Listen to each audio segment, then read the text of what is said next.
Now, as the Syrian conflict deteriorates into a bloody civil war, it once again highlights the increasingly tense relationship between the U.S., Iran, and Israel. The rhetoric has heated up so much that all sides are weighing in, leaving it up to you and me to sort through the rhetoric and find the truth. So what can we expect from each country as they struggle to gain in the upper hand in a political play that may not favor anyone?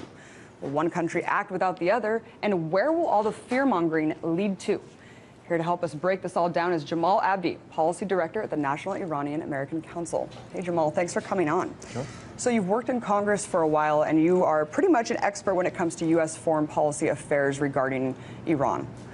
We just heard General Dempsey recently talk about, quote, he said, diplomacy, sanctions, and sabotage need more time. When we're talking about Iran's sanctions here, are they really achieving the desired result, or will it inhibit a true diplomatic solution here? That's actually the problem here, that sanctions have, in many regards, stood in the way of a diplomatic solution. The last time that the U.S. and Iran actually went to the table, a few months ago, the real problem was that Iran did put some offers on the table as far as curbing their nuclear program, and they wanted in exchange for the U.S. or the EU to curb some of their sanctions. This was supposed to be a sort of near-term confidence-building step.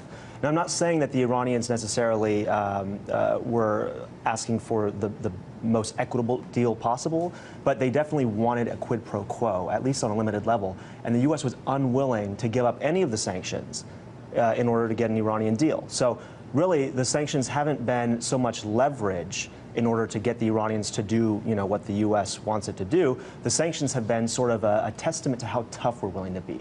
And unless Iran is willing to fully capitulate, it seems like the U.S. is unwilling to lift them, and so they're just going to continue to escalate. The tensions are going to continue to mount, and we're going to get closer and closer to a military confrontation. And we see there's Obama right there signing, the new sanctions that we saw on Iran. When he talks about sabotage, you talked about the assassination of nuclear scientists and also the Stuxnet virus. All of these things and what you're saying, the sanctions really are causing much more harm than they are good. But I wanted to say something else that Martin Dempsey said recently, which he said, quote, an attack by Israel unilaterally would, quote, clearly delay but probably not destroy Iran's nuclear program. We already know Netanyahu's really aiming to take this out, Jamal. But what is he saying here? Is he saying, hold up, don't attack Israel unless we're on board? What does this rhetoric really mean when you break it down?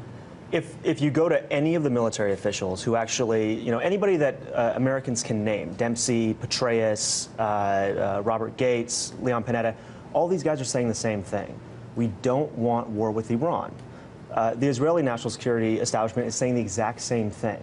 Really, you have one guy, Bibi Netanyahu, and perhaps Ehud Barak, who are really driving this policy, as well as neoconservatives here in the United States. But the reason that these guys are saying this is because there is no military solution.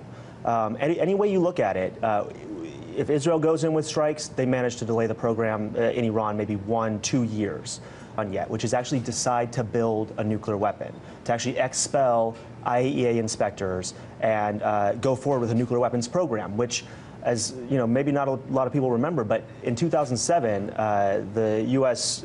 National Intelligence estimate said Iran shelved its nuclear program. It suspended it. It put it on ice, and it still has continued to keep it sort of in this suspended state. So if we actually go to war with them, we buy a little bit of time, but then we end up guaranteeing what we're trying to prevent, which is an Iranian nuclear weapons program. And we've been hearing this rhetoric for pretty much the last decade, plus, about the Iran nuclear program. It reminds me of the Condoleezza Rice, we can't wait till the mushroom cloud, the whole Iraq buildup.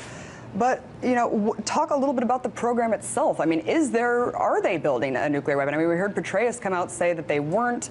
You just talked about how they kind of have it in suspension here. What rhetoric can we really believe when it comes to their nuclear program and how far it's gone? We should take all the rhetoric with a big grain of salt, but, what the Israeli intelligence, what U.S. intelligence, what everybody's in agreement about is the fact that they're not actively building a weapon. Now, Iran is probably pursuing a hedging strategy. They're putting together these capabilities. These are civilian capabilities, but they could be converted into military capabilities. They're also potentially doing research on the military side of things. But they haven't flipped that switch. They haven't made that decision. They're still keeping their options open. And that's why, President Obama consistently says, at the end of the day, this is about convincing the Iranians it's not in their interest to pursue a weapon. Military strikes doesn't do that.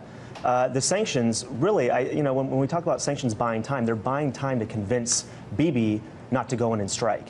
And in the meantime, they're hurting civilians in Iran. We're seeing new reports every day about medical supplies drying up, ordinary people getting hit. I don't think a lot of people realize the damage that sanctions do. But Jamal, to wrap this up really quickly, I wanted to talk to you about using Syria. I mean, here, geopolitically, Syria is a very hotbed right now, and we see a lot of rhetoric, not only about the Assad regime, but also about Iran sending in help to back Assad. Are we going to use Syria as kind of a proxy playground to build up this rhetoric even more and to potentially use it as a means to, do military action? I think that the trouble here is that we have real suffering inside of Syria, and a lot of these, U.S., Iran, they're all jockeying for influence. Nobody's actually talking about solving this problem. When you have the parties not willing to actually engage one another, when you have the U.S. excluding Iran from the talks, that's not a way to a solution. That's a way to more confrontation. I would note that one of the real concerns about the Syria situation is that some folks are arguing that this provides a window to go into Iran, not Syria, but go into Iran because this disrupts the supply routes to Hezbollah, and so the retaliations against Israel wouldn't be as severe as otherwise they would be. So you have a lot of people trying to take this as an opportunity to pursue their own agenda, and I think it's just really problematic when you have so much suffering going on that people aren't actually pursuing a real solution. Absolutely, seizing upon the moment to just really pursue their geopolitical interests. When you have Bahrain, the suffering going on there. Thank you so much for coming on and sharing your opinion, Jamal. Thank you. Jamal Abdi.